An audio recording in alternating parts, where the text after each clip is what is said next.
नमस्कार मेरे प्यारे दोस्तों, स्वागत है आप सभी का छत्तीसगढ़ के इतिहास के हमारे इस मैराथन वीडियो में, जिसमें हम छत्तीसगढ़ का इतिहास जो डॉक्टर राम कुमार बेहार द्वारा लिखी ग्रंथ अकादमी की किताब है उसका रिवीजन करेंगे। ये हाईलाइटेड बुक है जिसको हम लोगों ने हाईलाइट किया है। इसका पीडीएफ आपको टेलीग्राम चैनल में भी मिल जाएगा, तो एक आपको फीलिंग आ जाए कि अच्छा हम पढ़ लिए। अगर आप राम कुमार बेहार नहीं पढ़े और पढ़े हो तो एक रिवीजन हो जाए। तो जो पहला चैप्टर है वो तो नॉर्मल है, मतलब वो इतिहास से जुड़ा उतना नहीं है। छत्तीसगढ़ का गठन 1 नवंबर 2000 को हुआ। प्रसिद्ध छायावादी कवि हैं पंडित मुकुटधर पांडे। 1998 में नए जिले गठन हुए। उसके बाद छत्तीसगढ़ में जिलों की संख्या 16 हो गई, मतलब राज्य से पहले 98 में एक बार गठन हुआ था। 1906 से पूर्व उड़ीसा प्रांत में संबलपुर और उसके आसपास का क्षेत्र भी छत्तीसगढ़ के अंतर्गत, मतलब संबलपुर वाला छत्तीसगढ़ में आता था, और ऊपर ये जो रियासतें थी सरगुजा संभाग की वो नहीं आती थी, तो उनको हमें छत्तीसगढ़ में शामिल किया गया और संबलपुर को उड़ीसा में दे दिया गया। कलचुरियों को है वंशी भी बोलते हैं, एक फैक्ट ये भी है। बस फैक्ट बताने का प्रयास करूंगा। वराह मिहिर ने ग्रंथ लिखा है बृहत संहिता। दक्षिण कोसल छत्तीसगढ़ को बोलते थे। महर्षि वाल्मीकि रचित जो रामायण है उसमें ये मिलता है कि राम ने दक्षिण कोसल के राज्य पर अपने वीर पुत्र कुश को सुशोभित किया। मतलब कुश जो थे वो दक्षिण कोसल के राजा बने और उत्तर कोसल में लव बने, तो कोसल दो भाग में बटा। वाल्मीकि जी का जो आश्रम है वो तुरतुरिया नाम के स्थान पे था। उस समय रायपुर था, बलौदा बाजार। चीनी यात्री वेनसंग ने भारत का वर्षों दौरा किया और दक्षिण कोसल की सीमा विस्तार के बारे में पहला प्रामाणिक विवरण उन्हीं से ज्ञात होता है। देखो ये फैक्ट लिखा है कि भाई दक्षिण कोसल के सीमा विस्तार के बारे में पहला प्रामाणिक विवरण चीनी यात्री वेनसांग से मिलता है। दक्षिण कोसल की सीमा के अंतर्गत वर्तमान बस्तर संभाग का अधिकांश भाग नहीं आता था। यह भी एक फैक्ट है कि भाई बस्तर जो है उसको दंडकारण्य नहीं मानते थे, उसको दक्षिण कोसल नहीं मानते थे। हाँ, ये कई लोग बोल रहे थे कि हम बोलते हैं ना कि छत्तीसगढ़ इस आकार का उस आकार का है, कहाँ लिखा है? तो ये यहाँ लिखा है कि प्रमीला कुमार बोल रहे हैं कि तस्तरी के आकार का है। कुछ लोग इसको पंखे के आकार का बोलते हैं। धान के हजारों किस्म इस अंचल में पैदा होते थे, इसीलिए छत्तीसगढ़ को धान का कटोरा भी बोलते हैं। महानदी को स्कंद पुराण में चित्रोत्पला कहा गया है। महाभारत के भीष्म पर्व तथा मत्स्य और ब्रह्म पुराण में भी इसे चित्रोत्पला, मतलब समझ लो स्कंद पुराण, मत्स्य पुराण, ब्रह्म पुराण, महाभारत सभी में चित्रोत्पला कहा गया है। एक ये भी है कि शिवनाथ नदी जहाँ महानदी से मिलती है उस स्थान पर उसका जल ग्रहण महानदी से अधिक है, मतलब शिवनाथ में ज्यादा पानी है, महानदी में कम है। जो बस्तर की राजधानी जगदलपुर में सबसे बड़ा मशहूर तालाब जो है उसका उपनाम भोपाल ताल है, दलपत सागर भी बोलते हैं। और पहले तालाब से ही किसी की शक्ति भी मांगते हैं। बैला डीला पहाड़ मतलब बैल के डील के समान था, इसलिए उसको बैला डीला बोलते हैं। नाट्य सातला जो है सीता बेंगरा की जो रामगढ़ की पहाड़ियों में, उसको विश्व की प्राचीनतम नाट्यशाला कहा जाता है। कोसल शब्द की उत्पत्ति माना जाता है कुशल शब्द से हुई, जिसका मतलब होता है मुदित अथवा प्रसन्न, मतलब खुश रहना। बिलासपुर में स्थित मल्लार क्षेत्र के उत्खनन से एक मुद्रा प्राप्त हुई जिसपे गामस कोसली ब्राह्मी लिपि में उत्कीर्ण है। तो मल्हार में मुद्रा मिली है जिसमें को, कोसली लिपि से मिला है। कालिदास से लेके गंगाधर जिन्होंने कोसलानंद काव्य का रचयिता किया था। देखो गंगाधर ने क्या लिखा, कोसलानंद काव्य, और ये हस्तलिखित है, अप्रकाशित है, प्रकाशित ही नहीं हुआ। कोई आप लोग करवा देना, तो भाई हाथ से लिखा हुआ है। प्रहलाद दुबे, इन्होंने जयत चंद्रिका काव्य लिखा, तो ये छत्तीसगढ़ के हैं। और उसमें भी खंड काव्य में इस अंचल को कोसल कहा गया है। प्रथम जाजल देव के रतनपुर शिलालेख के 22वें पंक्ति में दक्षिण कोसल के स्वामी लिखा है। मतलब ये सब प्रमाण है कि कहाँ कहाँ पे भाई कोसल लिखा है, कैसे हम माने कि छत्तीसगढ़ कोसल था। साहित्यिक स्रोत के आधार पर छत्तीसगढ़ की एक रियासत खैरागढ़ के चारण कवि दलपत राव ने 1787 में कोसल का उल्लेख किया है। मतलब छत्तीसगढ़, सीधा सीधा गढ़ छत्तीस में ना गढ़ैया रही, मतलब सीधा छत्तीसगढ़ की बात की छत्तीसगढ़ है। तो उनका नाम है दलपत राव भी मिलता है, दलराम राव लिखा है इसमें। लक्ष्मी निधि राय राजा थे और उसमें इन्होंने छत्तीसगढ़ की बात की। पद्मावत में भी रतनपुर का जिक्र है, ये क्योंकि आपकी बुक में नहीं मिलता तो ध्यान रखना कि भाई मलिक मोहम्मद जैसी की जो पद्मावत है उसमें माज रतनपुर सोहे द्वारा, मतलब ये पता चलता है कि भाई रतनपुर नाम का कोई राज्य था। फिर रतनपुर के ही गोपाल मिश्र ने 1689 में खूब तमाशा लिखा, जिसमें उन्होंने छत्तीसगढ़ का जिक्र किया। बस है छत्तीसगढ़ कुरी सब दिन, छत्तीसगढ़ गाढ़े। तो ये मिल रहा है हमको कि भाई छत्तीसगढ़ ऐसा हवा में तो आया नहीं है। प्रसिद्ध शास्त्री टॉल्बी ने इस अंचल को अधिष्ठी कहा है। तो ये भी एक फैक्ट है कि अधिष्ठी क्यों कहा है, किसने कहा है, तो टॉल्मी ने कहा है। फिर अलग अलग मत हैं, ये मत हमको उतना ज़्यादा ध्यान रखना नहीं है। 18 गढ़ थे रतनपुर राजा के अधिकार में, और रायपुर राजा के अधिकार में 18 गढ़ थे। कुछ लोग बोलते हैं शिवनाथ नदी के उत्तर में 18 थे, जो ज़्यादा सही मत है। ये गढ़ों को एक बार देख लेना यार, कभी पूछ ही लिया धोखे से कि कौन सा छत्तीसगढ़ों में नहीं था, तो ध्यान रहना चाहिए कि शिवनाथ नदी के दक्षिण में रायपुर, पाटन, सिमगा, सिंगापुर, लवन, अमीरा, दुर्ग, सारा मैक्सिमम तो नाम सुने होंगे, कुछ दो चार हैं तो उनको देख लेना। और उत्तर में 18 गढ़ थे, रतनपुर, मारो, विजयपुर, खरौद, कोटगढ़, नवागढ़, सोढ़ी, ओखर। तो ये तो कहानी वाला पार्ट हुआ, अब असली इतिहास चालू होता है। तेजी से पढ़ा रहा हूँ, हो सकता है आपको लगे, तो पूरी प्लेलिस्ट बनी है आराम आराम से, तो वो देख लेना। मतलब वो छत्तीसगढ़ के इतिहास का एक रिवीजन वीडियो, तो रिवीजन टाइप करते हैं। पहले मेरा वो नहीं था, फिर अभी ऐसी ट्रेन से आ रहा था, एक बच्चा मिल गया आप ही लोग जैसा, वो ना मेरे को याद किया, बोला भैया आपका सबसे मजा आया वो जो 10 मिनट में इतिहास पढ़ा दिए ना छत्तीसगढ़ का। मैं बोला यार मतलब ऐसी चीज़ों को ज़्यादा अच्छा लग रहा है लोगों को, तो जल्दी पढ़ा देते हैं।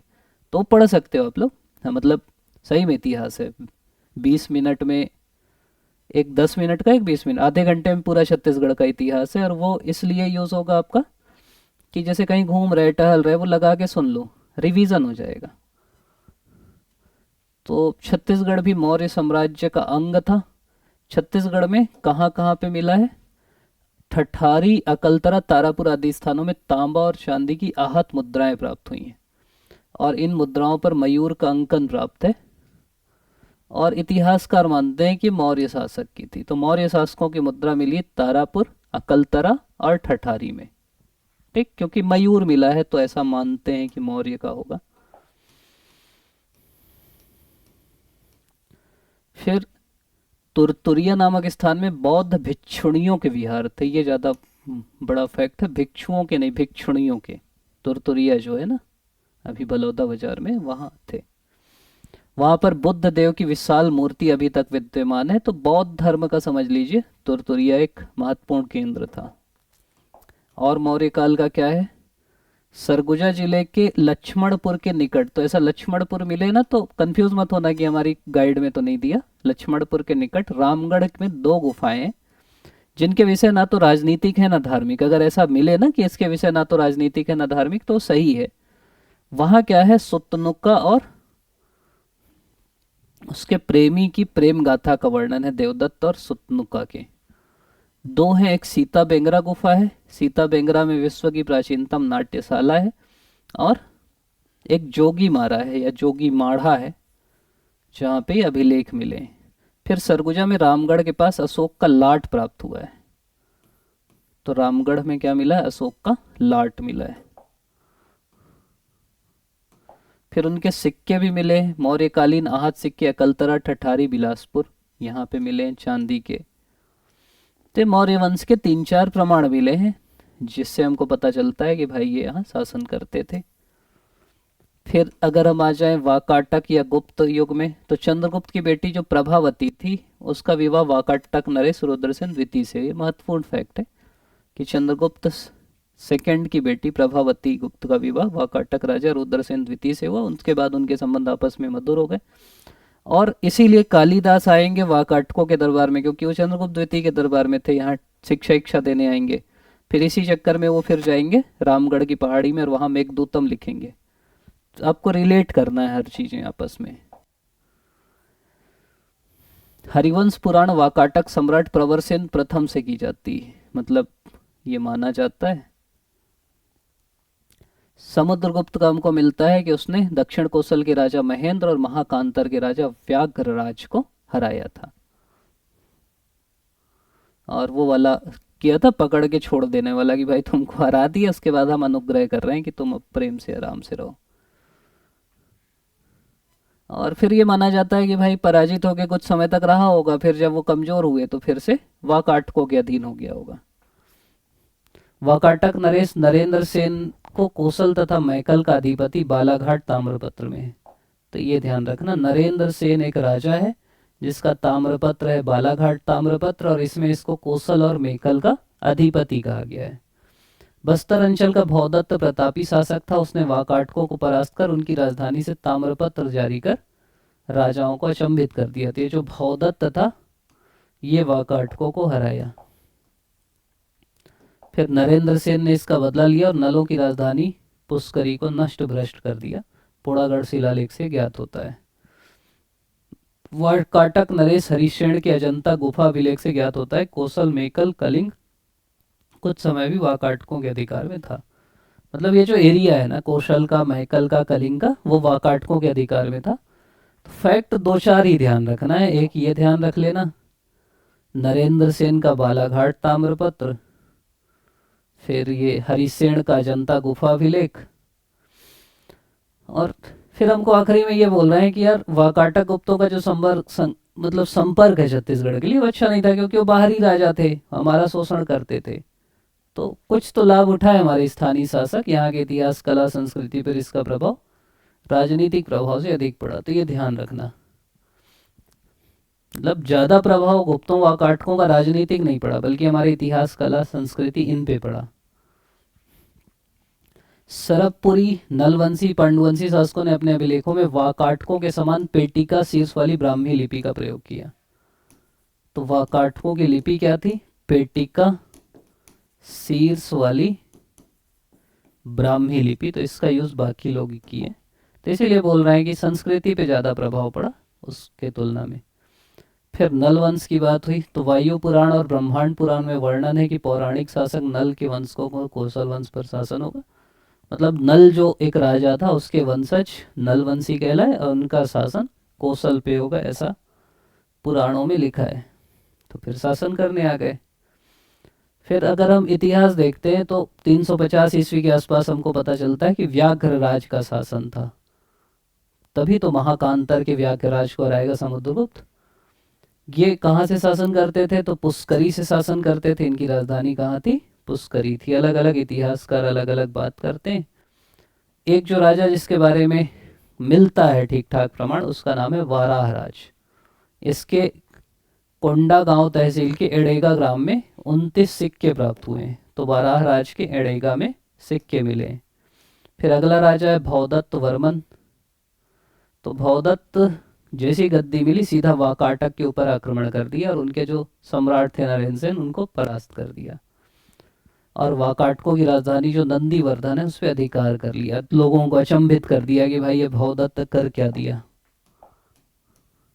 फिर विजयी करने लगा कि भाई पूरा राज्य मेरे अंदर आता था।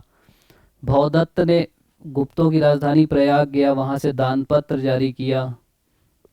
तो भौदत्त अच्छे अच्छे काम किया। ताम्रपत्र जारी किया, महाराजा की उपाधि धारण की। महाराजा मतलब ये लगता है कि भाई बड़ा राजा रहा होगा।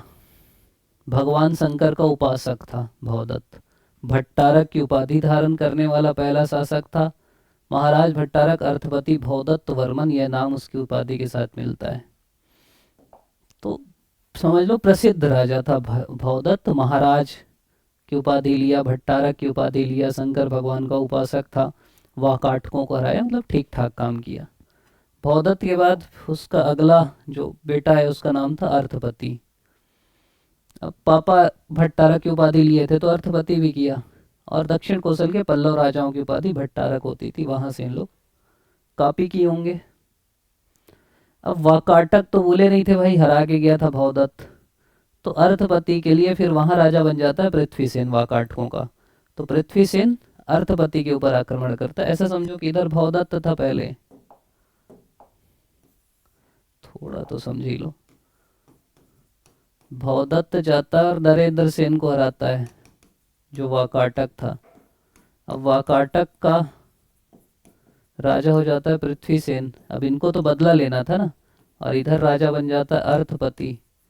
तो ये आके इसको हराता है, अर्थपति को, पृथ्वीसेन। ऐसा समझना, पृथ्वी को इंग्लिश में अर्थ बोलते हैं और हिंदी वाले जीत जाते हैं, तो पृथ्वीसेन जीत गया। कुछ भी याद कर लेना। फिर अर्थपति ने पुष्करी से दानपत्र जारी किया। केसरी बेड़ा अभिलेख में अर्थपति को महेश्वर महासेनापति सृष्टि राज्य विभव, मतलब अर्थपति का जो अभिलेख था उसका नाम था केसरी बेड़ा अभिलेख। महाराज भट्टारक आदि अलग अलग उपाधि हैं, सोने के सिक्के जारी किया। स्कंद वर्मन, स्कंद वर्मन उसका भाई था अर्थपति का, वो गद्दी पे बैठा। अब देखो, अर्थपति तो हार गया था, पुष्करी हार गई थी, तो फिर पुष्करी के गौरव को बढ़ाया। विदर्भ के बहुत सारे भाग पे अधिकार किया।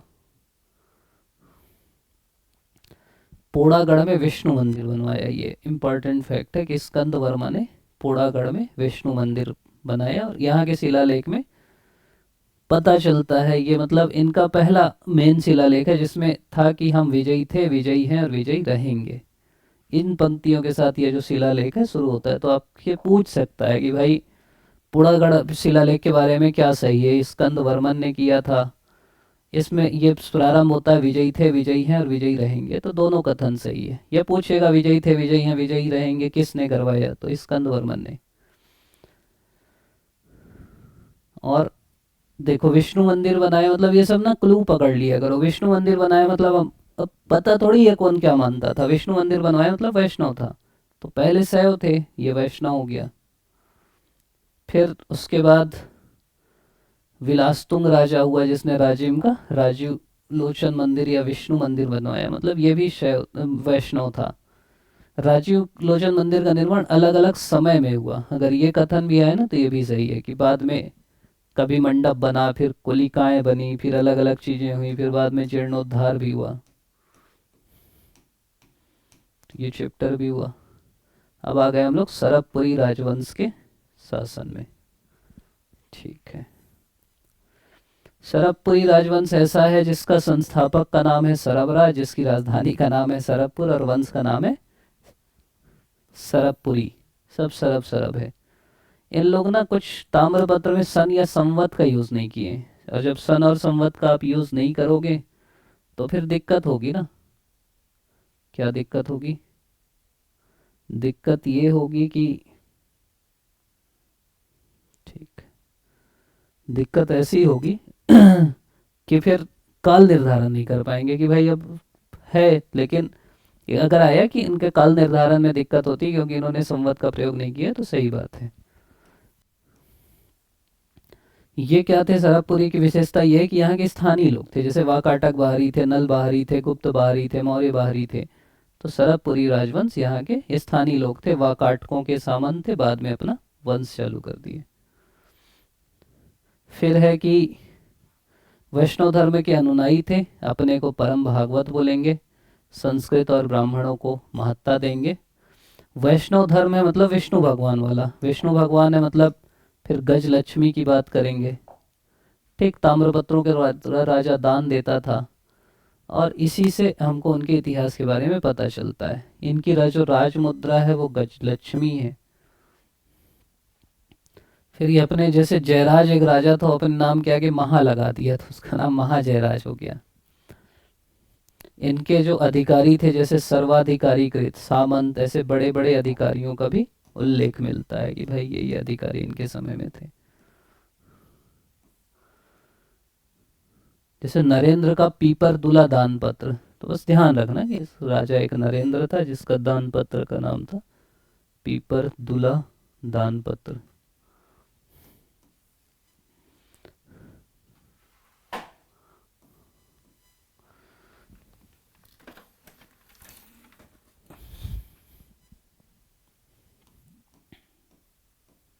तो सब इनकी कहानी है। यहाँ से मैंने सरबराज इनका राजा था, इसी के नाम से नामकरण भी हुआ, राजधानी का नामकरण हुआ, वंश का नामकरण हुआ।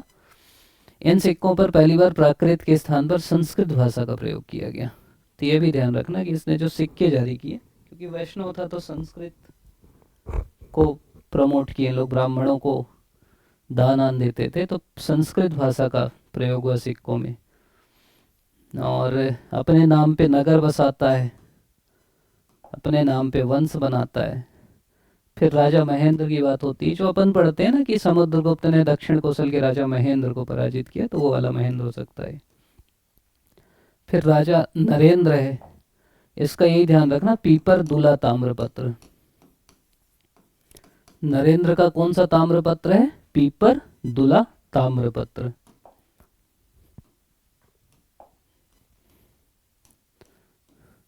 नरेंद्र वैष्णव धर्म का था। गजाभिषिक्त लक्ष्मी, गजाभिषिक्त मतलब हाथी को सूंड उठाकर लक्ष्मी को स्थान अभिषेक कर रहे हैं, वो वाली लक्ष्मी जी थी।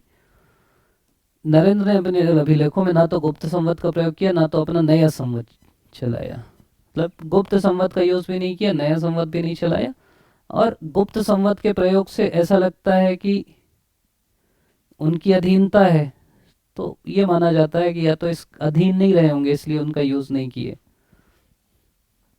फिर 24वें वर्ष कुरुद से ताम्रपत्र जारी किया। तो एक तो पीपर दुला था, है ना, वही नाम तो है ना, तो ये ध्यान रखना, पीपर दुला और कुरुद, ये नरेंद्र के ताम्रपत्र हैं।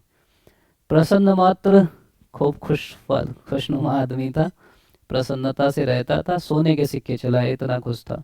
प्रसन्नपुर नगर की स्थापना की, जिसको मल्हार बोलते हैं हम लोग, ठीक। और कोई भी सोने के सिक्के चला रहा है मतलब संपन्नता रही होगी, तभी तो सोने के सिक्के चलाएगा।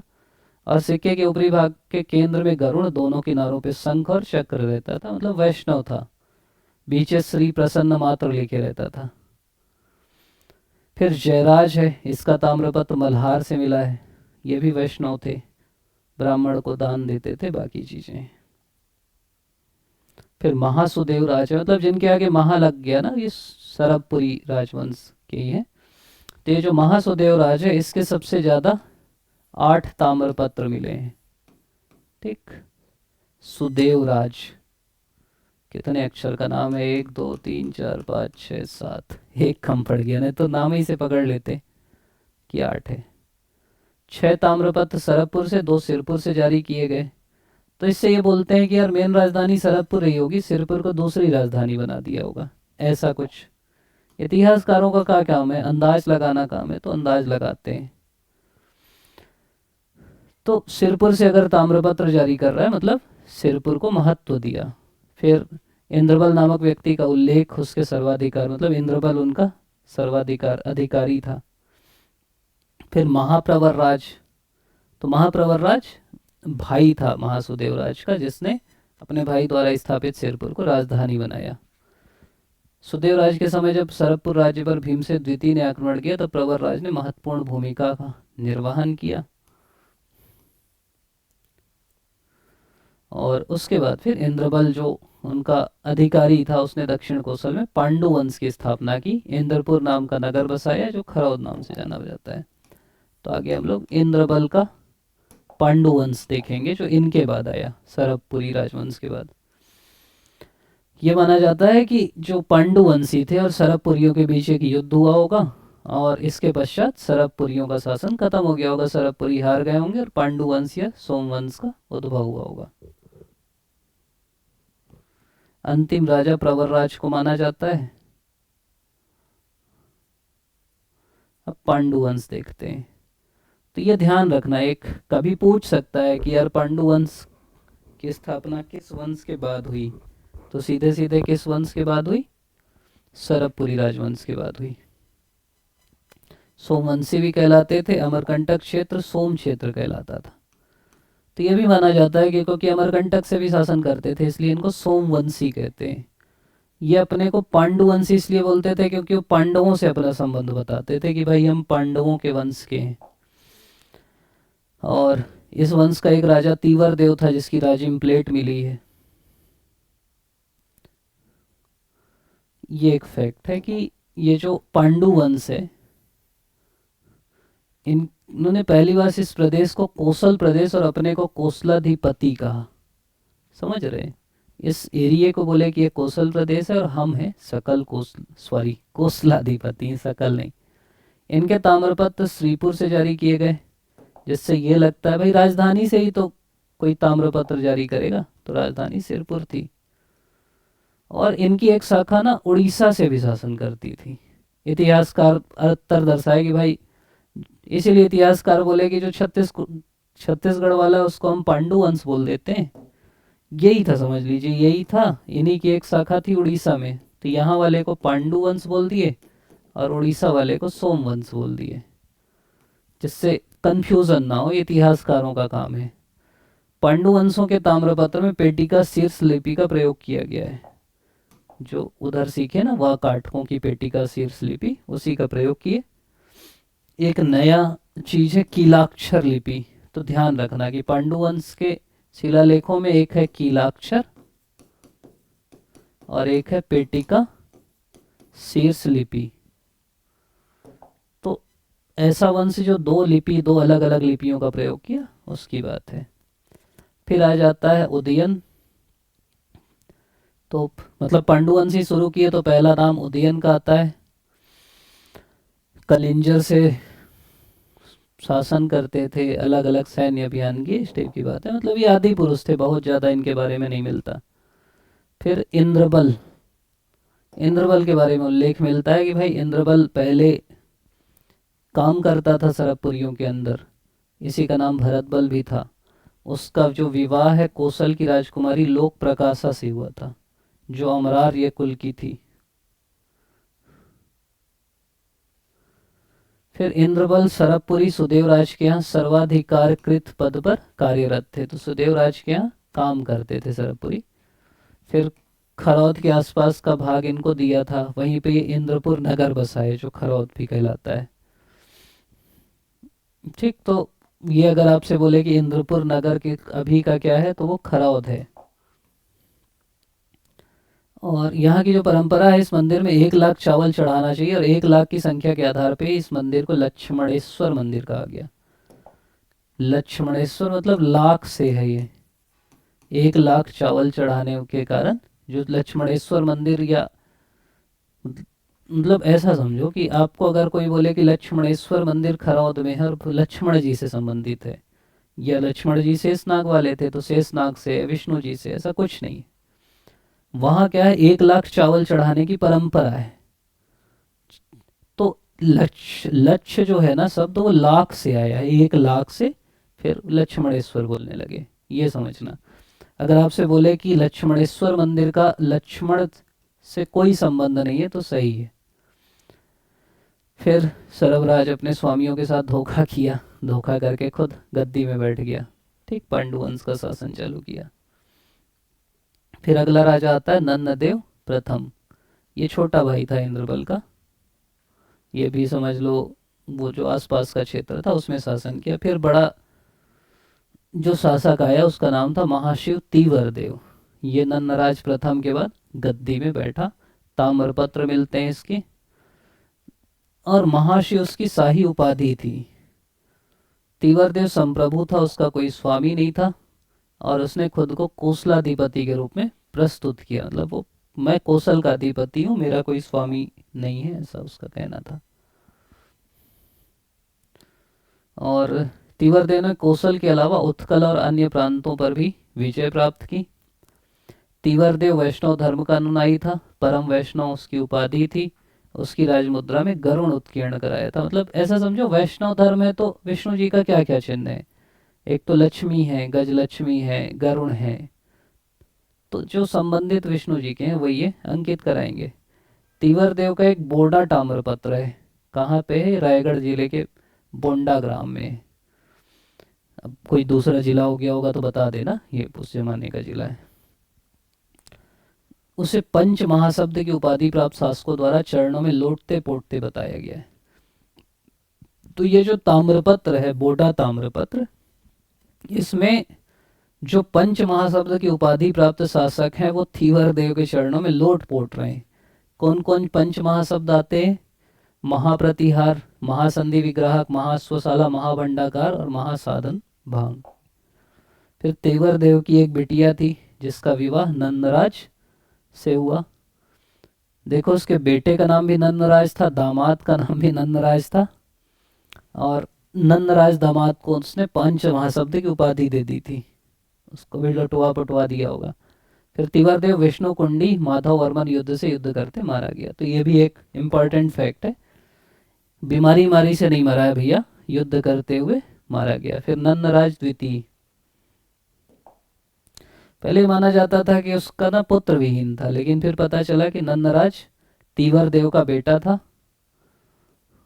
तो बेटा था, भगवान विष्णु का परम भक्त था, और मतलब खुद बोलता था मैं बहुत ज़्यादा योग्य हूँ, लेकिन उत्कल का भाग खो दिया, तो हम क्यों योग्य माने। फिर चंद्रगुप्त राजा बनता है, जो महाशिवगुप्त तीवर देव का छोटा भाई था, उसकी जानकारी मिलती है। उसको गद्दी में बैठने के लिए बहुत सारा दिक्कत हुआ, सामंतों को काबू में रखा, बाकी चीज़ें किया। और उसके बाद फिर उसका बेटा, चंद्रगुप्त के बाद उसका बेटा बना हर्षगुप्त। मौखरी सूर्यवर्मन की बेटी वाष्टा से इसकी शादी हुई। तो ये ध्यान रखना कि जो सूर्यवर्मन वंश अपन पढ़ते हैं ना, मौखरी वंश, सूर्यवर्मन, उसकी बेटी वाष्टा से हर्षगुप्त की शादी होती है। और यही वाष्टा देवी फिर इनकी स्मृति में सिरपुर में विष्णु मंदिर की स्थापना करती है। हर्षगुप्त वैष्णव धर्मावलंबी था, और इसकी स्मृति में सिरपुर में विष्णु मंदिर बनाया गया, जो आज लक्ष्मणेश्वर मंदिर बाकी मंदिरों के नाम से विद्यमान है। फिर जो महानतम राजा होता है इस वंश का, उसका नाम है महाशिवगुप्त भलार्जुन, जिसके कारण इस वंश को हम जानते हैं। हर वंश में ऐसा एक राजा होता है जिसके कारण हम उसको जानते हैं। आपको भी अपने वंश का ऐसा व्यक्ति बनना है जिसके कारण आपके वंश को जाना जाए, उसके लिए पढ़ना पड़ेगा। तो महाराजा हर्षगुप्त या नंदराज द्वितीय के बाद पांडु वंश का राजा बालार्जुन हुआ। महत की उपाधि उसने धारण की। देखो, बालार्जुन मतलब बाल प्लस अर्जुन, मतलब बचपन से तीरंदाजी में कुशल था, तो उसको बाल अर्जुन बोलने लगे। और अर्जुन की भांति तीर चलाने में माहिर था, बालार्जुन कहलाया। ये सिरपुर शिलालेख में है। और इस शासक के सर्वाधिक ताम्रपत्र और शिलालेख प्राप्त हुए हैं। इस शासक का एक भी सिक्का ना प्राप्त होना भी आश्चर्यजनक है। देखो, ताम्रपत्र शिलालेख सबसे ज़्यादा मिले, लेकिन सिक्का एक भी नहीं मिला। या तो अच्छा चलाता रहा होगा, सब गायब कर दिए, जो भी हुआ हो। निश्चित रूप से कहा जा सकता है कि इसके पिता का नाम हर्षगुप्त, माता का नाम वाष्टा देवी था। दक्षिण भारत के पुलकेशिन द्वितीय ने बालार्जुन को भी हराया होगा, ऐसा माना जाता है, क्योंकि उसी समय इधर हर्षगुप्त था, इधर पुलकेशिन था, हर्षवर्धन था, और इधर पुलकेशिन था। दिल्ली में हर्षवर्धन, मतलब उत्तर में कन्नौज में, और दक्षिण में पुलकेशिन था। दोनों का युद्ध हुआ भाई, दोनों आपस में लड़े, मतलब आसपास के तो सब हरा के लड़े होंगे। तो ऐसा माना जाता है कि हराया होगा, हरा के फिर चल दिया होगा वापस, तो ये फिर अपना ठीक हो गए होंगे। इनकी राजधानी सिरपुर थी, और इनके समय वेनसांग आया था। रिलेट करो कि भाई वेनसांग आया हर्षवर्धन के समय, हर्षवर्धन के समय बालार्जुन भी था, तो इसके यहाँ भी आया। तो ये राजा था, वेनसांग इससे प्रभावित हुआ। बालार्जुन खुद शैव मतावलंबी था। देखो, कुछ ही राजा हैं जो शैव थे, बाकी मैक्सिमम छत्तीसगढ़ में वैष्णव मिलेंगे। नाम ही से पता चल रहा है ना, महाशिवगुप्त बालार्जुन, तो शैव था ये। तो वेनसांग इसके काल में आया। और पहले गजलक्ष्मी होती थी, क्योंकि वैष्णव थे। अब शिव वाला है, तो शिव के त्रिशूल का अंकन कराएगा, वृषभ का अंकन कराएगा, ये सब करेगा। इसका काल शांति का काल था, इसीलिए स्वर्ण काल भी बोलते हैं। बौद्ध मंदिर, बौद्ध विहार, ये सब बनते हैं। विद्वानों को आश्रय देता था। महाकवि ईशान इसी के समय थे, प्रसिद्ध कवि। तंत्र साधना का केंद्र भी था। और मतलब जो कहानी है कि भाई जब लड़ाई हुई होगी तो किसी एक के तरफ रहना रहा होगा, तो ये रहा होगा हर्षवर्धन के तरफ, क्योंकि इनका है ना, वाष्टा देवी जो है वो उधर ही की है, नॉर्थ की है, तो अपन उत्तर के तरफ थे, तो हर्ष हार गया, तो ये माना गया ये भी हार गया होगा।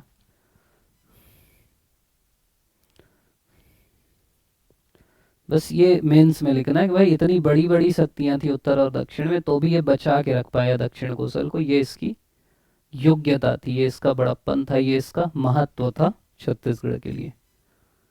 फिर बस्तर का नागवंश, बढ़िया। शुरू में कहानी है कि यार नाग लोग सुने होगे ना, नाग आग की कॉमिक्स पढ़े होगे आप लोग, नाग सुन के मजा आ जाता है। दो नागवंश थे छत्तीसगढ़ में, एक छिंदक नागवंश, एक फड़ी नागवंश। तो छिंदक नागवंश बस्तर में था, फड़ी नागवंश कवर्धा में था, जो ये सब बनाए, भोरमदेव मंदिर, छिरका महल, ये सब। तो इनकी जो राजधानी है चक्रकोट, चक्रकूट, चक्रकोट, इनके राजा के रूप में हुआ, तो ये माना जाता है कि ये भी राजधानी रही होगी।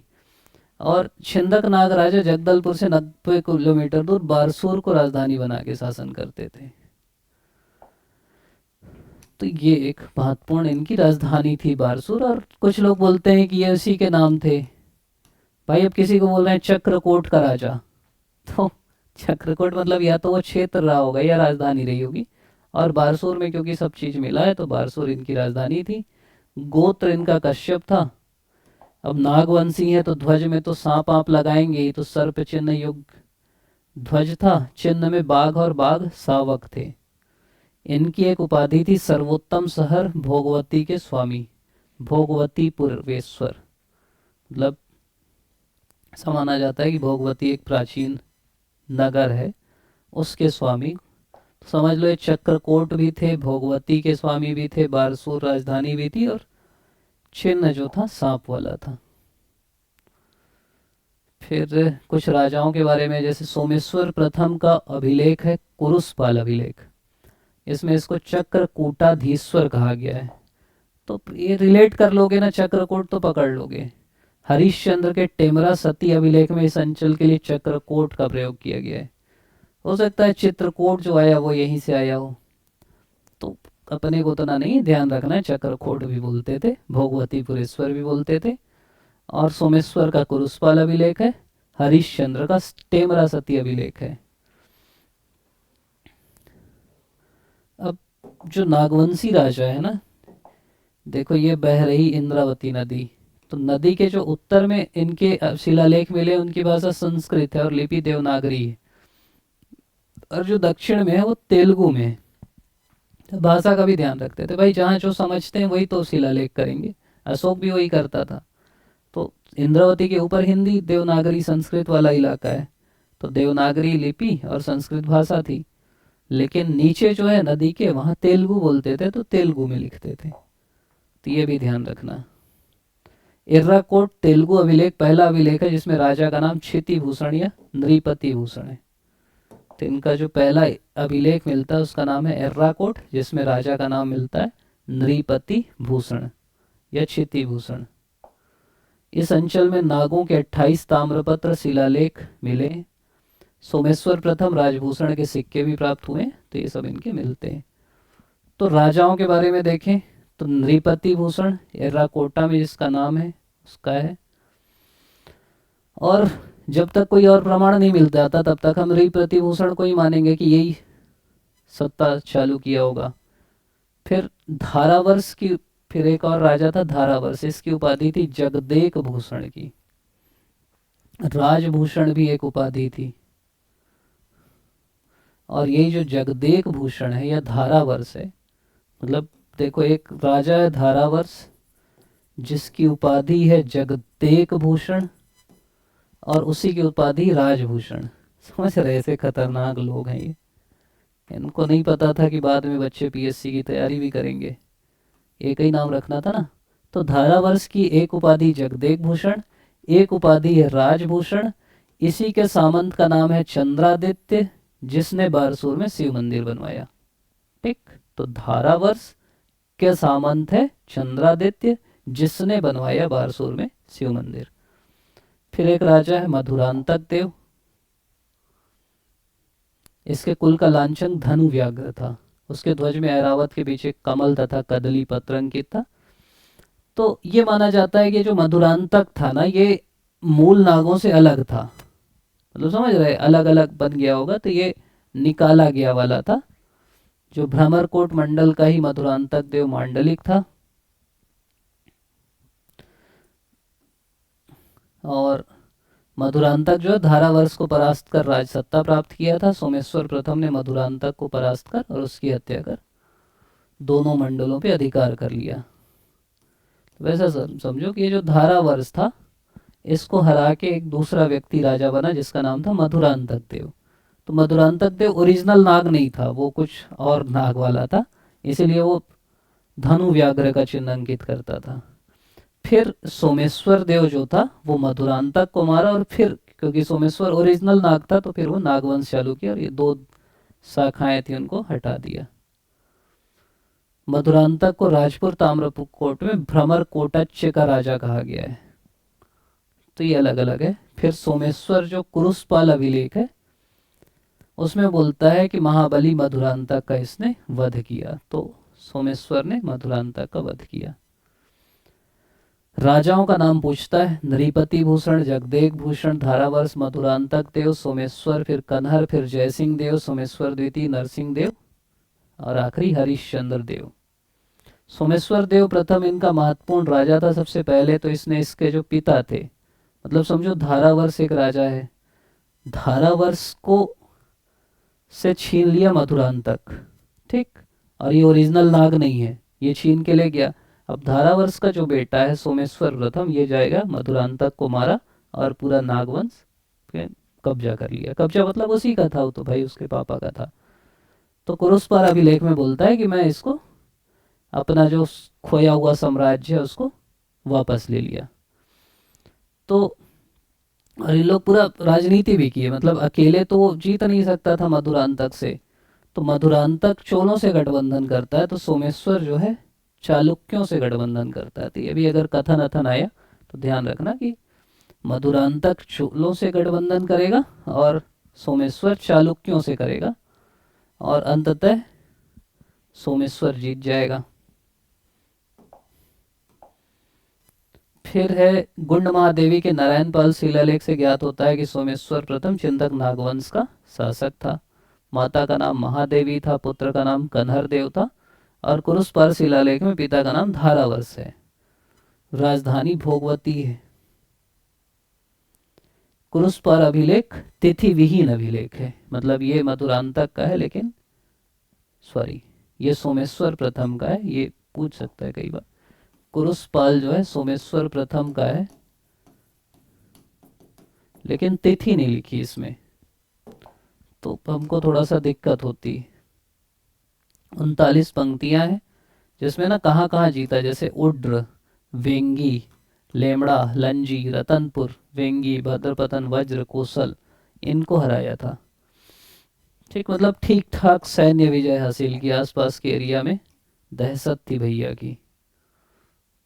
इसके अलग अलग अभियान है, जैसे फिर वही चीज, कौशल, रतनपुर, लेमड़ा, भद्रपतन, लंजी, वेंगी, उड्र विजय, ये उसमें आता है, मेंस में आता है। हम लोग भी वो पहले पुरानी वाली किताबें पढ़ते थे अपनी कोचिंग वाली, तो पूछता था ना सोमेश्वर के विजय अभियान, तो लगता था इसमें तो एक लाइन दिया है, लेकिन भाई इतना दिया है, 4 पेज दिया है, तो पूछना तो जायज है। उड्र मतलब उड़ीसा, वेंगी मतलब गोदावरी कृष्णा वाला जो क्षेत्र है, 2 बार आक्रमण किया वहां पे वेंगी में ये।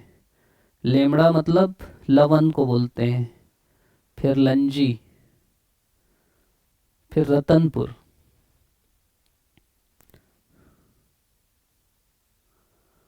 मतलब ऐसा माना जाता है कि इसने रतनपुर को हरा दिया, और खतरनाक टाइप से लिखा है, वैसे ही रौन दिया जैसे हाथी कमल फूल को कुचल डालता है लेकिन दूसरे साक्ष्यों में मिलता है कि इसको गिरफ्तार कर लिया था जाजल्यदेव। तो हो सकता है जाजल्यदेव से पहले वो जाके रौंद रौंद के आया होगा, जाजल्यदेव फिर बदला लिया होगा। फिर भद्रपतन में भी उल्लेख मिलता है, कौशल जीता, ये भी उल्लेख मिलता है। क्षेत्र ध्यान रखना, इतना कहाँ उसकी वीर गाथा अपन पढ़ेंगे। जाजल्यदेव प्रथम जो है ठीक ठाक राजा था, उसको लगा कि भाई ये तो बहुत ज्यादा उड़ रहा है, तो जाजल्यदेव उसको गिरफ्तार कर लिया। सोमेश्वर को युद्ध में उसकी अपार सेना को मार जलाकर रानियों समेत कैद कर लिया, बल्कि लेकिन बाद में उसकी माता के कहने पे छोड़ दिया। तो ये पक्का है कि सोमेश्वर को बंदी बना लिया था जाजल्यदेव, तो जितना ये इधर उधर उड़ा पुड़ा था सब वो हो गया। लेकिन ये होता है कि भाई परास्त किया, बंदी बनाया और वापस कर दिया उसकी माँ के कहने पे, मतलब उसको कब्जा नहीं किया, मतलब कलचुरी साम्राज्य में बस्तर वाला क्षेत्र नहीं आया। फिर कन्हर देव आया, तो कन्हर देव भी फिर कुछ करने लगा होगा उल्टा पुल्टा उत्पाती काम। तो उस समय फिर इधर पृथ्वी देव द्वितीय था, तो वो भी फिर गुस्सा आ गया कन्हर देव के ऊपर और उसको राजधानी छोड़ के भागना पड़ा। सोमेश्वर बड़ी बड़ी उपाधि लिया, महाराजा अधिराज, परम भट्टारक, परमेश्वर, ये सब अलग अलग उपाधियां धारण किया।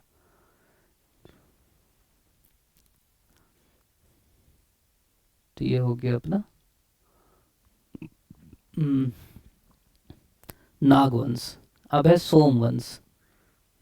सोमवंश कलिंग वाला है, जिसके संस्थापक हैं शिवगुप्त। त्रिकलिंगाधिपति की उपाधि लेते थे।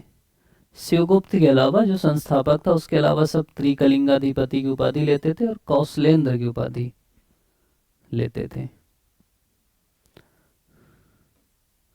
ठीक, तो उड़ीसा वाला है तो ये कम ही पूछता है, नाम आम ध्यान रखना। सोमवंशी शासकों ने त्रिकलिंगाधिपति की उपाधि ली। एक तो लक्ष्य सूचक है, एक उपाधि भी है। त्रिकलिंगाधिपति मतलब कि भाई पूरा एरिया जो कौशल का है, कलिंग का है, वो सब हम जीत लिए। जो तीवर राज है, तीवर देव है, इन्होंने पहली बार इस उपाधि को धारण किया था। त्रिकलिंग मतलब ये छत्तीसगढ़ इधर उधर वाला क्षेत्र जो है। सोमवंशी शासकों के बारे में हमको ध्यान रखना है। सोमवंश मतलब चंद्र से इनका वो हुआ। पहला शासक शिवगुप्त था जो संस्थापक था और शैव था, शिव नाम है तो शैव ही रहेगा। फिर शासक था महाभौगुप्त प्रथम जन्मेजय, कौशलेंद्र भी बोलते हैं। धर्म कंदर्प, स्वभाव तुंग, ऐसा अलग अलग इसका नाम है। ये महत्वपूर्ण शासक है महाभौगुप्त प्रथम जन्मेजय। 13 ताम्रपत्र मिले, त्रिकलिंगाधिपति की उपाधि धारण किया, कौशलेंद्र कहलाने लगा। संस्कृत है, लक्ष्मी का अंकन है, मतलब वैष्णव वाली बात है। फिर महाशिवगुप्त प्रथम ययाति, इसका शिलालेख है मारंजमूर शिलालेख। ठीक, ययाति का। और इसने चेदी नरेश दुर्गराज को पराजित कर जला ढाला था, बताओ, खतरनाक आदमी था। फिर महाभौगुप्त द्वितीय भीमरथ, ये शांतिपूर्वक शासन किया, त्रिकलिंगाधिपति की उपाधि धारण किया। महाशिवगुप्त द्वितीय धर्मरथ, एक ही ताम्रपत्र खंडपारा माहुलपारा से मिला है, शैव था ये। और द्वितीय परशुराम के रूप में जाना जाता है। महाशिवगुप्त द्वितीय धर्मरथ, ये द्वितीय तो वैसे भी पकड़ लेना, द्वितीय परशुराम के रूप में इसको याद किया गया है। इसके बाद इसका भाई नहुस गद्दी पे बैठेगा। नाम ध्यान रखना, एक आध विशेषता ध्यान रखना। फिर नहुस गद्दी में बैठेगा, इसका शासनकाल अशांति वाला था। फिर इंद्ररथ, इसका बानपुर अभिलेख है।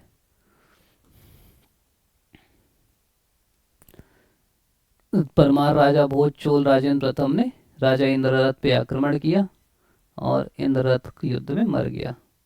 फिर बाकी राजा भी थे, महाशिवगुप्त तृतीय चंडी हरिययाति, इसने भी त्रिकलिंगाधिपति की उपाधि धारण की। फिर महाभौगुप्त चतुर्थ उद्योग केसरी, इनके जो ताम्रपत्र हैं इनसे इनकी शासन व्यवस्था का पता चलता है। देश, विषय, भुक्ति, मंडल, खंड, ये सब इकाइयों का पता चलता है। महासंधि विग्राहक, रागी, राजपुत, राणक, राजवल्लभ, ये सब उपाधियां थी इनकी। भाग्य कलचुरी, ज़्यादा बड़ा वीडियो हो जाएगा क्या, तो अपन एक काम करते हैं, एक प्राचीन छत्तीसगढ़ कर लिए, एक मध्य कर लेंगे, फिर एक आधुनिक कर लेंगे। मैं सोच रहा हूँ, थक जाओगे नहीं तो। प्राचीन का थोड़ा सा मैं दूसरे टाइप से भी पढ़ा देता हूँ। ये पीडीएफ बना बनाया है, हाथ से लिखा था तो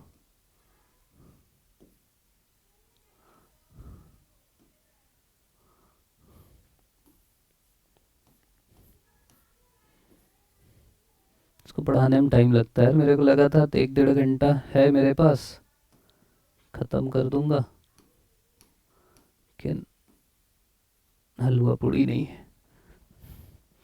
तो ये क्योंकि बुक में नहीं लिखा है तो ध्यान रखना। प्रागैतिहासिक काल में एक पूरा पाषाण काल है जिसका हमको सिंघनपुर गुफा से मिलता है, रायगढ़ में, ये प्राचीनतम थे। फिर मध्य पाषाण कहाँ से मिलता है, कबरा पहाड़ से मिलता है, कहाँ है, रायगढ़ में। और सबसे ज़्यादा शैल क्षेत्र भी यही है। उत्तर पाषाण स्थल कौन कौन से हैं? धनपुर, महानदी घाटी, सिंघनपुर। फिर नौ पाषाण स्थल अर्जुनी, चितवा डोंगरी, बोनटीला, टेरम। जानकारी किससे मिलती? भगवान राम से, मतलब रामेंद्र नाथ मिश्र और भगवान सिंह बघेल। फिर पूर्व पाषाण काल में अगर स्पेसिफिक जाए तो सिंघनपुर प्राचीनतम है। खोजकर्ता कौन है? तो खोजकर्ता है एंडरसन। ठीक, 1910 में खोजे। ये चंवर ढाल पहाड़ी में, हसदेव और माण नदी घाटी में गहरे लाल रंग से चित्रकारी। तभी तो मतलब वो चित्र कैसे रहेगा भाई, और किसी रंग से करोगे, गेरुआ एरुआ से करोगे दिखेगा। और चित्र किसका करेंगे? पुराने जो क्या बोलेंगे, अपने भाई लोग हैं, जो अपने पूर्वज लोग हैं, वो क्या करते थे? शिकार करते थे, तो उसी का चित्र करेंगे। जानवर अनवर दिखते थे, उनका चित्र बनाएंगे। और अधिकांश शैलचित्र रायगढ़ में मिले। मध्य पाषाण काल कबरा पहाड़ में। शोध करता है इसके अमरनाथ दत्त। गेरुए लाल रंग की चित्रकारी वही मिलेगा जनरली, गेरुआ लाल। लघु पाषाण, सूक्ष्म उपकरण, ये सब औजार थे। उत्तर पाषाण में एक तो धनपुर है, गौरेला पिंडरा मरवाही का मानव आकृतियों के लिए। महानदी घाटी है, यहाँ टोटेम चिन्ह भी हैं। फिर नौ पाषाण काल की अगर हम बात करें,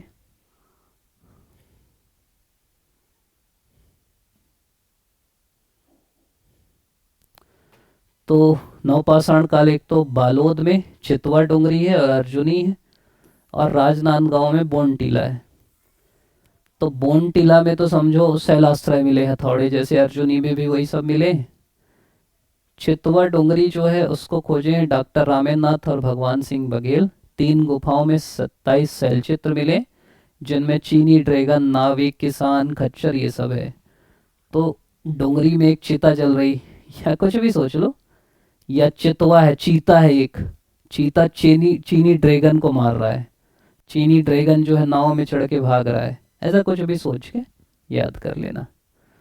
और रायगढ़ के जो स्थल हैं उनका नाम है टेरम, कर्मागढ़, ओंगना, बसनाजर, बोतलदा, भैंसगढ़ी। ये सब जगह हैं, तो ध्यान रखना।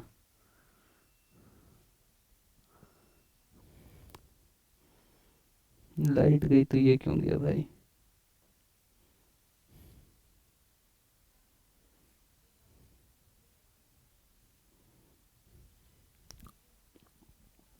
तो ये प्राचीन काल की जगह है कि भाई यहाँ यहाँ पे ये चीजें हैं।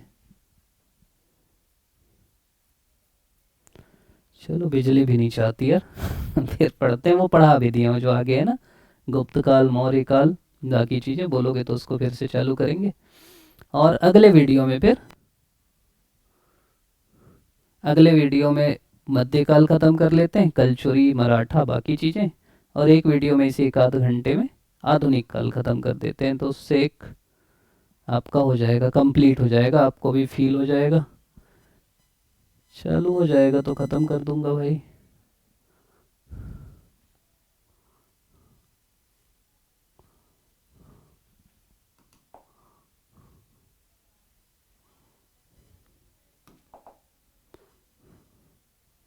तो दर्शन ना बना के रखा हूँ, लेकिन क्या होता है ना,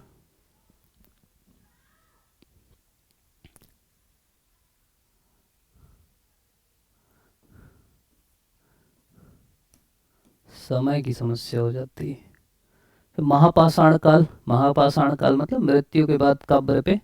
एक लाइट बुझा देता हूँ, वैसे भी आपको तो बोर्ड ही देखना है, मेरे को देखना नहीं है।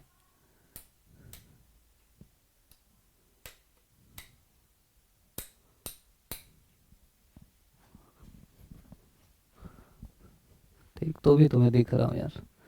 महापाषाण मतलब मृत्यु के बाद कब्र पे बड़े बड़े पत्थर कर देते हैं। तो कहाँ कहाँ मिला है? कोंडा गांव में, गढ़धनौरा में मिला है, रायगढ़ में टेंगना और छोटे पेंडरमुड़ा, बिलासपुर के मल्हार, और मेन बालोद में मिला है, धनौरा, काकराभाटा, सोरर, चिरचारी, करीबदर, अर्जुनी, भुजगान। जो कारका भाटा है बालोद में, इसकी खोज की अरुण कुमार शर्मा जी।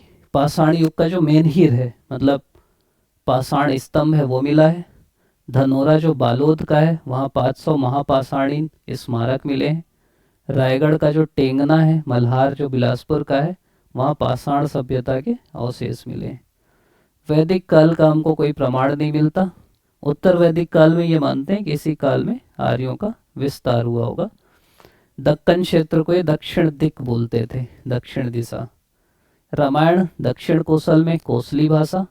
बस्तर को दंडकारण्य बोलते थे। कौशल्या माता का मंदिर चंद्रखुरी में है। शिवरी नारायण में मतंग ऋषि का आश्रम था, यहीं सबरी मैया थी। और तुरतुरिया में वाल्मीकि ऋषि का आश्रम था, यहीं पे लव कुश का जन्म हुआ। फिर राम वन पथ गमन जो था, 75 स्थलों को चिन्हांकित किया गया था। तो प्रमुख 9 स्थल थे। तो जो सबसे ऊपर वाला है सीतामढ़ी हरी चौका, यहीं से माना जाता है कि भगवान राम ने प्रवेश किया। महानदी, हाँ, मनेनगढ़ चिरमिरी भरतपुर का है। रामाराम जो बस सुकमा का है, उसमें माना जाता है कि यहाँ भूदेवी की पूजा की है। 9 स्थल ही हैं, तो 10वां चंपारण्य को भी जोड़ा गया था। महाभारत सिरपुर चित्रांगदपुर बब्रुवाहन कहानी सुने होगे आप लोग। थी चित्रांगदा वहाँ की राजकुमारी थी, अर्जुन आए, दोनों को प्रेम हुआ, फिर अर्जुन चल दिए, फिर बब्रुवाहन उनका पुत्र हुआ। जब अर्जुन अश्वमेध यज्ञ करने आए तो बब्रुवाहन उनसे लड़ा। बब्रुवाहन अर्जुन को बंदी बना लिया, फिर अर्जुन पकड़ के ले गया तो चित्रांगदा देखी, बोली ये तो तुम्हारे पापा हैं, तो फिर छोड़ दिया। तो ये वही बब्रुवाहन है, वही चित्रांगदपुर है, वही चित्रांगदा है। रतनपुर रत्नावली मणिपुर भी बोलते हैं। और मोरध्वज जो है, मतलब मोरध्वज ताम्रध्वज की कहानी भी आप सुने होंगे कि मोरध्वज एक राजा था। चलो कितनी कहानी सुनाया। मतलब उस टाइप का था कि कृष्ण जी आए, बोले तुम्हारा सबसे प्रिय कौन है, तो बोला मेरा बेटा है, तो बोले उसको आरे से काट दो। तो इसीलिए वो जगह जहाँ थे उसका नाम आरंग पड़ा, तो वो भी इन्हीं लोग से रिलेटेड है। खल्लारी में लाक्षागृह की बात करते हैं। गुंजी जो है ऋषभ तीर्थ भी बोलते हैं, महाभारत के वन पर्व में जानकारी मिलती। लोचन प्रसाद पांडे इसकी बात की है। बौद्ध धर्म सिरपुर में बुद्ध घोष आचार्य का मिलता है। वेनसांग आए। वेनसांग बोले कि यार गौतम बुद्ध ना 3 माह तक यहाँ निवास किए थे, मतलब ऐसा बौद्ध ग्रंथ में और नहीं मिलता, लेकिन इन लोग बोलते हैं। अवदान शतक में भी ये मिलता है। सिरपुर में आपका आनंद कुटी विहार और स्वास्तिक विहार है।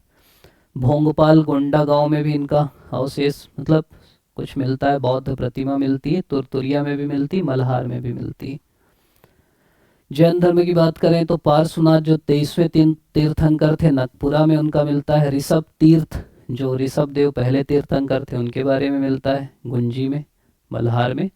मौर्य काल अभी अपन देखे, जोगीमारा गुफा है। सिक्के अकलतरा ठठारी तारापुर में मिलते हैं। सातवाहन की बात करें तो किरारी में इनका काष्ठ स्तंभ है। कुमार वरदत्त श्री का गुंजी अभिलेख है, जिसमें वो गाय दान करने की बात करता है। गुप्त काल हरिशरण की जो प्रयाग प्रशस्ति है, उसमें समुद्रगुप्त की बात होती है कि उसने दक्षिण कोसल के राजा महेंद्र और महाकांतर के राजा व्याघ्राज को हराया। बानाबरद में इनके सिक्के भी मिलते हैं। कुषाण तेलीकोट में मुद्रा मिलती है। फिर और डिटेल में देख लो, सिक्के मिलेंगे मौर्य काल के अकलतरा ठठारी और बारगांव में। आहत मुद्राएं, मतलब जिनको पंच मार्क वाले रहते हैं, वो तारापुर आरंग वायर गुजरा उड़ीला में मिलेंगे। रामगढ़ की पहाड़ी जो सरगुजा में है, वहाँ सीता बेंगरा गुफा है जो प्राचीनतम नाट्यशाला है। जोगीमारा गुफा लेख है जो पाली भाषा में है, ब्राह्मी लिपि में है। सुत्तनका और देवदत्त की प्रेम गाथा है। कपाटपुरम एक सरगुजा का है जहाँ अशोक का लाट मिला है। कोटाडोल जो मनेनगढ़ चिरमिरी भरतपुर में, वहाँ अशोककालीन मूर्ति मिली है। मल्हार में भी मौर्य काल के स्रोत मिले। सुंग वंश का मल्हार में मिला है। वसुमित्र का सिक्का मिला है और विष्णु जी की चतुर्भुजी प्रतिमा मिली है जिसमें सुंगकालीन लिपि है। सातवाहन की काल की बात करें तो राजा अपीलक की मुद्रा बालपुर और मल्हार में मिली है। रोम की मुद्रा चकरबिढ़ा में मिली है। कुमार वरदत्त श्री की जानकारी मिली है गुंजी शिलालेख दमऊ देहरा से, जिसमें वो 1000 गाय दान करने का वर्णन है। किरारी का काष्ठ स्तंभ है जिसमें 18 विभागों का वर्णन है। मिट्टी की मुहर बूढ़ी खार से मिली है, मल्हार के पास ही है। और ये माना जाता है कि बौद्ध भिक्षु नागार्जुन आए थे, सातवाहन शासकों ने 5 मंजिला संघाराम बनाया उनके लिए। कुषाण काल में कनिष्क की मुद्राएं मिली हैं। स्वर्ण मुद्रा तेलीकोट में, तांबे के सिक्के बिलासपुर और कोरबा में मिले। गुप्त काल की बात करें तो रामगुप्त की मुद्रा बानाबरद में मिली है। चंद्रगुप्त द्वितीय की खरसिया में धनुर्धरी सिक्का। कुमार गुप्त का आरंग में और पिटाई वल्द में मिला है। स्थापत्य देखें गुप्त काल का तो तालागांव में देवरानी जेठानी मंदिर और पुजारी पाल का केवटिन मंदिर। प्रयाग प्रशस्ति जो है उसमें है कि दक्षिण कोसल के राजा महेंद्र और महाकांतर के राजा व्याघ्रराज को हराया। वाकाटक की राजधानी नंदीवर्धन है, 3री-4वीं शताब्दी में गुप्त नल के समकालीन है। विंध्य शक्ति पहला शासक था। प्रवरसेन प्रथम छत्तीसगढ़ में संस्थापक था। महेंद्र सेन समुद्रगुप्त इसको हराया। रुद्रसेन की चंद्रगुप्त द्वितीय की बेटी प्रभावती से शादी होती है। फिर प्रवरसेन द्वितीय, इसकी मम्मी इसकी संरक्षिका बनती है। दामोदर सेन भी नाम था, शैव धर्म था। सेतु बंध की रचना करता है। इन्हीं के समय कालिदास आए थे जिन्होंने रामगढ़ में मेघदूतम की रचना की, उसको स्वर्ग का द्वार बताया और इसका छत्तीसगढ़ी में अनुवाद मुकुटधर पांडे ने किया है। कालिदास अमरकंटक भी घूमे, अमरकंटक को आम्रकूट बोले। फिर अगला राजा बना नरेंद्र सेन, बालाघाट, ताम्रपत्र, कोसल तथा मेकल के अधिपति बोला गया बालाघाट ताम्रपत्र में। भवदत्त वर्मन इसको हराया और राजधानी नंदीवर्धन को तहस नहस कर दिया रिद्धिपुत्र ताम्रपत्र के हिसाब से। फिर पृथ्वीसेन द्वितीय राजा बना, ये बदला लिया। इसने नलों पर आक्रमण कर अर्थपति को हराया, पुष्करी को नष्ट कर दिया, केसरी बेड़ा अभिलेख में मिलता है। फिर वाकाटक नरेश हरिसेन का अजंता गुफा अभिलेख है जिसमें कोसल, मेकल, कलिंग का कुछ भाग वाकाटकों के अधीन था माना जाता है। पुना अभिलेख प्रभावती गुप्त का है जिसने वाकाटकों ने गुप्तों की अधीनता स्वीकार की उसके बारे में। और वाकाटकों की जो पेटिका शीर्ष वाली ब्राह्मी लिपि है उसका प्रयोग सरबपुरी, पांडुवंशी, नलवंशी शासकों ने बाद में किया। ये भी बोलेंगे कि इनका संपर्क हमारे लिए बहुत अच्छा नहीं था, राजनीतिक प्रभाव तो कुछ पड़ा ही नहीं। फिर राजर्षि तुल्यवंश, सूरवंश या सुरावंश संस्थापक यही थे। पता किससे चलता है तो भीमसेन द्वितीय के आरंग ताम्रपत्र से इसकी जानकारी मिलती है। आरंग इसीलिए मानते हैं कि राजधानी है। संस्थापक सुरा या सूर को बोलते हैं। फिर दयित विभीषण, भीम प्रथम, दयित द्वितीय, भीम द्वितीय।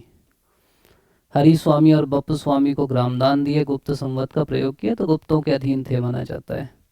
सरबपुरी संस्थापक थे सरबराज, राजधानी थी सरबपुर। सही काल निर्धारण नहीं, ताम्रपत्रों में संवत नहीं है क्योंकि वाकाटकों के सामंत थे, यहीं के स्थानीय व्यक्ति थे। वैष्णव धर्म अपनाए, परम भागवत, राजमुद्रा थी गजलक्ष्मी। ताम्रपत्रों में सर्वाधिकारकृत सामंत इनका नाम है, दान देते थे जिससे इतिहास पता लगता है। सरबराज इसी के नाम से राजवंश भी राजधानी है। सिक्कों में पहली बार प्राकृत की जगह संस्कृत यूज हुआ, वाकाटकों के सामंत थे। और भानुगुप्त का जो एरण अभिलेख है उसमें भी उल्लेख है। भानुगुप्त के इसी एरण अभिलेख में सती प्रथा का पहला वर्णन मिलता है। फिर महाराज नरेंद्र वैष्णव धर्म का अनुयायी था, रामन प्लेट में लिखा है परम भागवत। और राजाभिषिक्त लक्ष्मी मुद्राओं पे लिखा है, सॉरी गजाभिषिक्त लक्ष्मी, ऐसी लक्ष्मी जो लक्ष्मी जी के ऊपर गज जो पानी डाल रहे हैं सूंड से, वो वाला मुद्रा है। ताम्रपत्र इनके क्या है नरेंद्र के, पीपर दुला ताम्रपत्र सारंगढ़ में है, खुद को सरबराज का बेटा बोला। कुरुत ताम्रपत्र धमतरी में है। और मल्हार रावा या रावण ताम्रपत्र यह अधूरा है, तिथि विहीन है। प्रसन्न मात्र निडिला नदी के किनारे प्रसन्नपुर नगर बसाया, यही राजधानी थी। गरुण शक चक्र युक्त सोने के सिक्के जारी किया और समृद्धि के सूचक हैं। इन्होंने गुप्तों की नाममात्र अधीनता स्वीकारी। स्थापत्य जेठानी मंदिर। फिर एक राजा था जयराज, मानमात्र या दुर्गराज, इसके ताम्रपत्र मल्हार से मिलते हैं। मुद्रा पर गजलक्ष्मी थी, मतलब वैष्णव था। ताम्रपत्र मल्हार, आरंग और अंगूरा से मिलते हैं। कौवा ताल अभिलेख, दुर्ग नाम का नगर, देवरानी मंदिर का निर्माण और ब्राह्मणों को दान देने की प्रथा। सुदेवराज सर्वाधिक 8 ताम्रपत्र मिले हैं, 6 सरबपुर से, 2 सिरपुर से। सिरपुर को सेकंड कैपिटल के रूप में महत्ता दी। तिथि, वर्ष, लेखक, शासक का उल्लेख है पर चित्र नहीं है, ये खतरनाक चीज़ है। सब है लेकिन चित्र नहीं है। आरंग अभिलेख, इस मतलब इसका अधिकार आरंग पर भी था। इंद्रबल नाम का व्यक्ति इसके यहाँ सर्वाधिकार करता या दूतक के पद पे था। महाप्रवर राज, ये सुदेवराज का भाई था, सिरपुर को राजधानी बनाएगा। और सुदेवराज के समय जब भीमसेन द्वितीय ने आक्रमण किया तो ये महत्वपूर्ण भूमिका निभाता है बचाने में। फिर व्याघराज प्रवरराज 1 का सामंत था। प्रवरराज 2 जो सुदेवराज का बेटा था, इंद्रबल ने इसकी हत्या कर पांडुवंश प्रारंभ कर दिया। तो यही ख़त्म करते हैं आज की क्लास। अगली क्लास में ताना लंबी होगी तो फिर अभी तो टाइम है नहीं, लेकिन आगे ले लेंगे क्लास। अगर लंबी क्लास चाहिए तो वो बताइएगा कि लंबी क्लास एक ही में निपटाना है या दो छोटी छोटी ले लेंगे, एक मध्यकालीन का एक आधुनिक का, तो राम कुमार बेहार आपका ख़त्म हो जाएगा। आपको भी एक फीलिंग आ जाएगी कि चलो ये हो गया है। क्लास कैसी लगी कमेंट में ज़रूर बताना, कमेंट से ही ना एक वो मिलता है, मोटिवेशन मिलता है। आप सभी का बहुत बहुत धन्यवाद।